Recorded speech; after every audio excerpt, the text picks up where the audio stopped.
Deus abençoe você que me ouve, você que me acompanha e você que está chegando agora. Está começando mais um episódio do nosso estudo bíblico aqui no iFé Conectados com Deus.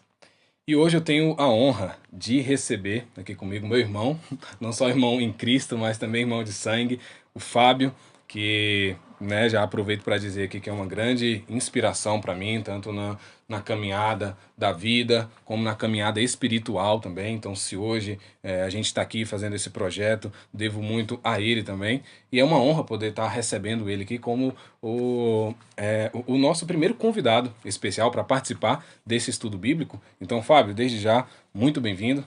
Fique à vontade. Eu que agradeço, Gustavo. Para mim é uma honra ter recebido esse convite e essa inspiração é recíproca, com certeza.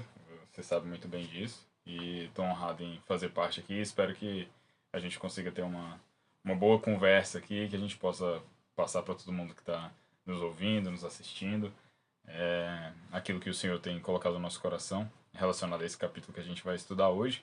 E fico honrado em poder fazer parte disso e quero glorificar a Deus aqui por essa oportunidade, que o nome dele seja exaltado e glorificado através das nossas vidas e através desse estudo de hoje. Amém, amém. Que o Senhor se faça presente em nosso meio. E hoje vamos estudar o livro de Gálatas, capítulo de número 4. E que o Senhor possa estar presente em nosso meio, que nós possamos nos conectar com Ele através desse estudo bíblico. E eu quero aproveitar então o nosso convidado aqui, para já iniciar aí pincelando um pouco destes versículos, desse capítulo, o que a gente pode trazer para você aí que está nos ouvindo, que está nos assistindo, a respeito desse capítulo de Gálatas, número 4. Bem, primeiramente eu queria fazer um panorama geral do capítulo, desde o final do capítulo 3 e durante todo o capítulo 4, Paulo vem falando para a igreja em Gálatas aí a respeito da questão de escravos, né, de liberdade. Então, que agora a gente não é mais escravo, mas agora nós somos livres porque conhecemos a Cristo. E eu quero focar bastante na parte inicial do capítulo 4, que tem uma relação com a parte final do capítulo também, e aí no meio tem um parênteses aí dele falando que tem umas instruções equivocadas que o povo de Gálatas está recebendo ali, está querendo seguir, e aí no início e no final do capítulo ele nos instrui aí de como nós devemos nos portar. Está instruindo a igreja em Gálatas, mas com certeza isso serve para nós nos nossos dias atuais também, então é algo que é bem importante. E aí, para iniciar, queria começar lendo os primeiros versículos aqui. Vamos ler do versículo 1 até o versículo 7, que diz assim, estou usando a versão NVI aqui. Digo, porém, que enquanto o herdeiro é menor de idade, em nada difere de um escravo, embora seja dono de tudo. No entanto, ele está sujeito a guardiões e administradores até o tempo determinado por seu pai. Assim também nós, quando éramos menores, estávamos escravizados aos princípios elementares do mundo. Mas quando chegou a plenitude do tempo, Deus enviou seu filho, nascido de mulher, nascido debaixo da lei, a fim de redimir os que estavam sob a lei, para que recebêssemos a adoção de filhos. E porque vocês são filhos, Deus enviou o Espírito de seu Filho ao coração de vocês, e ele clama, Abba, Pai. Versículo 7, assim você já não é mais escravo, mas filho. E por ser filho, Deus também o tornou herdeiro. Então, Paulo vem exortando aqui a igreja em Gálatas que, em algum tempo, fazendo um paralelo, né, de que em algum tempo nós éramos como crianças, que por mais que fôssemos herdeiros, a gente não conseguia acessar nada, né? Então, se a gente imagina quando nós somos crianças, os nossos pais têm algo ali de, enfim, de riqueza, de fortuna, de bens, mas nada daquilo a gente pode acessar, porque o controle está nas mãos dos nossos pais. E da mesma forma era quando nós estávamos no mundo. Então, quando nós estávamos longe de Cristo, nós éramos, embora fôssemos herdeiros, porque o Senhor já havia ele nos escolhido, mas a gente não conseguia acessar nada do reino de Deus porque a gente estava longe de Cristo, a gente estava fora desse reino. E aí Paulo faz esse paralelo para trazer essa comparação para a gente e esse esclarecimento para as nossas vidas. E aí quando os Gálatas conhecem a Cristo, né, quando as pessoas se convertem, elas passam então a ser livres. Então é como se elas tivessem ganhado uma maioridade. E agora, como herdeiros, elas podem acessar, elas podem ter livre acesso, no caso a gente pensando como herdeiros, livre acesso às finanças, livre acesso aos bens, a usufruir dos bens que os pais possuem. E na verdade, quando ele traz isso para o mundo espiritual, ele está dizendo, quando nós conhecemos Cristo, agora nós temos total liberdade. E uma liberdade no qual o Senhor nos adotou. E é justamente nessa palavra que eu queria focar, porque é algo precioso. Porque nesse contexto ao qual Paulo escreve para Gálatas, há um contexto ali do Império Romano, no qual uma pessoa ou uma família ela podia abrir mão de um filho biológico. Então era possível que ela abrisse mão de um filho biológico. O filho nasceu com algum tipo de problema, de dificuldade, de deficiência, e as pessoas muitas vezes elas abriam mão, e isso estava respaldado pela sociedade daquela época. No entanto, quando alguém decidia por adotar um filho, ela jamais poderia abrir mão daquele filho. Ela tomou aquela pessoa que não era sua filha biológica como sua herdeira, e agora ela devia levar isso para o resto da vida. Ela não poderia abrir mão mais. Se ela estava decidida a adotar, ela não poderia mais abrir mão. Então, quando Paulo traz esse paralelo aqui para gente, ele está dizendo que Deus, ele escolheu nos adotar. Então, ele não vai abrir mão de nós, mas ele escolheu ter a gente como filho, né? Ele escolheu termos nós, né, que aceitamos a Cristo como filho. E ele faz isso da maneira mais preciosa e mais amorosa possível, que é justamente enviando o seu filho para morrer por cada um de nós. E dessa maneira ele traz esse espírito de adoção. E quando ele traz esse espírito de adoção, a palavra diz aqui, né, no versículo 6, que agora nós podemos clamar Abba, Pai. E isso é incrível, porque isso nos leva a um relacionamento. E quando nós entendemos essa paternidade de Deus, agora a gente passa a ter um relacionamento diferente com o Senhor. Porque a gente não entende mais o Senhor somente como alguém que dá ordens, alguém que fala aquilo que a gente deve ou não deve fazer. Mas agora a gente tem uma intimidade com Deus. E agora a gente pode conversar com ele, agora a gente pode ouvi-lo, agora a gente pode falar, agora a gente pode se relacionar, agora a gente pode andar juntos, agora a gente pode tirar dúvidas, agora a gente pode ter total liberdade. E é interessante o que você falou aí, Fábio, é que agora a gente tem então um relacionamento de intimidade como de um pai, né, com Deus. E infelizmente muitos, inclusive nós também, chegamos a passar por isso antes de ter um relacionamento, de ter uma intimidade, de ter uma vida de oração.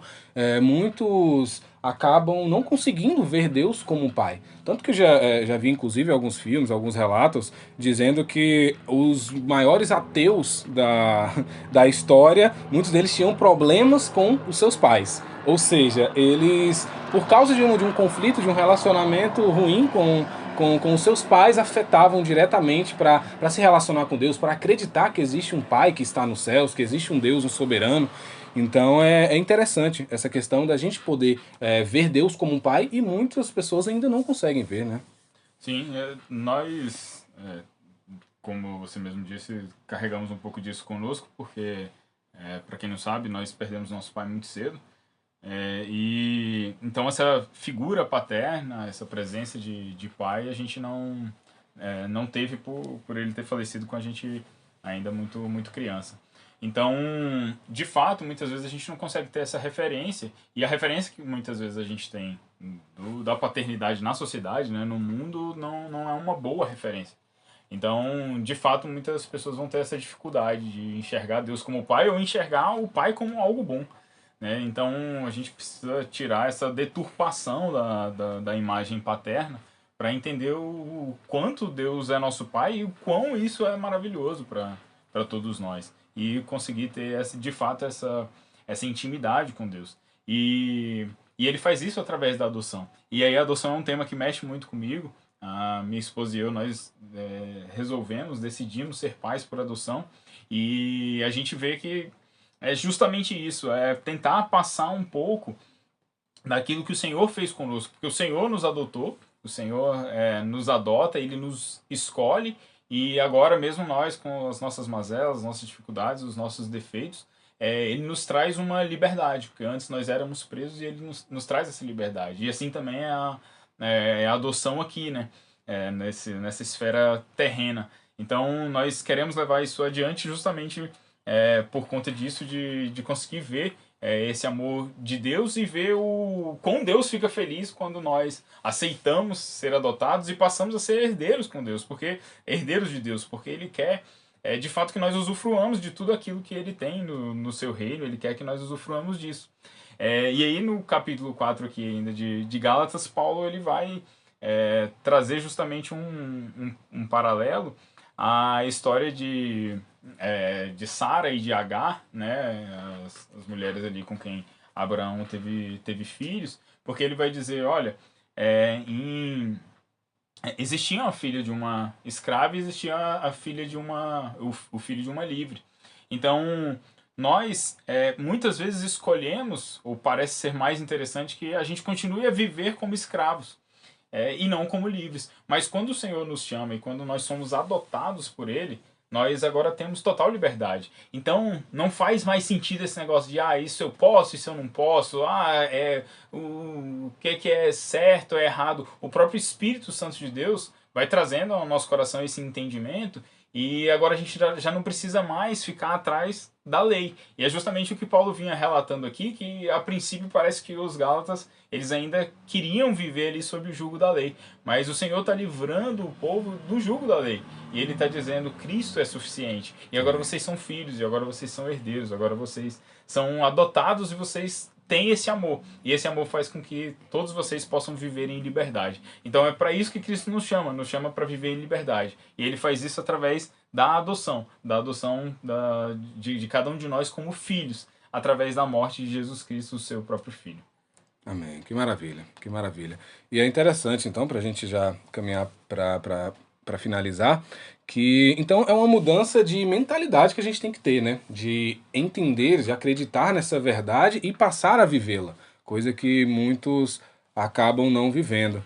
E eu quero também verificar aqui pontuar alguns versículos aqui que é uma espécie de desabafo, de frustração da parte de Paulo para com os irmãos ali, os Gálatas, que vai ali do versículo 12 até o versículo de número 20, mas eu quero ler rapidamente aqui a partir do versículo 12. Eu lhes suplico, irmãos, que se tornem como eu, pois eu me tornei como vocês. Em nada vocês me ofenderam, como sabem, foi por causa de uma doença que lhes preguei o evangelho pela primeira vez. Embora a minha doença lhes tenha sido uma provação, vocês não me trataram com desprezo ou desdém. Ao contrário, receberam-me como se fosse um anjo de Deus, como o próprio Cristo Jesus. Que aconteceu com a alegria de vocês? Tenho certeza que, se fosse possível, vocês teriam arrancado os próprios olhos para dá-los a mim. Tornei-me inimigo de vocês por lhes dizer a verdade. Então aqui a gente vê um lamento do apóstolo Paulo, que foi o criador daquela igreja, em ensinar tantas verdades e eles simplesmente não aceitar aquelas verdades. Então, em algum momento, viram Paulo como, inclusive, um pai espiritual, como um mentor, como um pastor daquele povo, mas quando Paulo retorna, vai lá novamente, vai falar com eles, percebe que a mentalidade deles mudou de uma forma negativa. Então eles já passavam a tratar mal a Paulo, já não estavam mais seguindo a verdade que Paulo tinha esclarecido. Então é interessante isso, porque a gente precisa não só conhecer a verdade, mas permitir, como o próprio Jesus disse, que a verdade vos libertará. Mas a gente tem que permitir que essa verdade liberte. E a gente vê que os irmãos de Gálatas não estavam permitindo que isso acontecesse, né? Perfeitamente. Inclusive o versículo 17, que é o versículo seguinte, ele fala assim... os que fazem tanto esforço para agradá-los não agem bem, mas querem isolá-los, a fim de que vocês também mostrem zelo por eles. Então, ele fala, de fato, é isso. Muitas pessoas ainda estão pregando que você não tem essa liberdade, mas fique ainda sob o jugo da lei. Porque às vezes, de fato, parece mais interessante alguém sempre me dizendo aquilo que eu tenho que fazer, aquilo que eu não tenho que fazer, e eu vou perdendo essa alegria, vou perdendo, enfim, esse contágio, vou perdendo essa convivência com as outras pessoas, porque é fundamental, porque a partir do momento em que nós somos adotados como filhos e herdeiros de Deus, a gente passa a viver em família, e essa família é fundamental que a gente viva, e ele está dizendo aqui, vocês precisam de fato permitir que essa verdade entre e reine no coração de vocês, porque senão vocês vão ficar isolados, senão vocês vão se alimentar daquilo que não deveria se alimentar, e algo que na verdade não é o evangelho é que está sendo propagado, e embora vocês sejam livres, vão continuar vivendo como escravos. E não é isso que o Senhor quer. O Senhor quer e tem para nós a liberdade plena, porque Ele já fez tudo aquilo que fez para que nós pudéssemos ser totalmente livres. Amém. Então a gente pode finalizar aqui esse episódio com essa frase, né? Que nós não somos mais escravos, mas hoje somos livres, né? Temos a liberdade através de Cristo, através da adoção, né? Do nosso Deus Pai, que agora nos chama de filhos, né? Ele escolheu nos chamar de filho, né? Não fomos nós que o escolhemos, mas Ele quem nos escolheu. Que privilégio, que privilégio. Fábio, então eu quero aqui agradecer mesmo de coração por por esse momento, por estar aqui junto conosco, aprendendo, ensinando. Para nós é sempre uma honra, as portas estarão sempre abertas para participar aqui conosco. E eu espero que para você também tenha sido produtivo, tenha sido um momento especial. Foi maravilhoso para mim participar. Espero que todos que estão nos ouvindo aí possam ter sido edificados também, abençoados, possam refletir bastante nesse texto. E que Deus venha abençoar todos, abençoar também esse projeto, que venha crescer cada vez mais e a palavra do Senhor venha alcançar cada vez mais vidas. Muito obrigado. Deus abençoe a todos. Amém. Então que possamos refletir acerca de tudo isso e conectarmos com Deus neste dia. E este foi o estudo bíblico do iFé, Conectados com Deus. Que Deus te abençoe.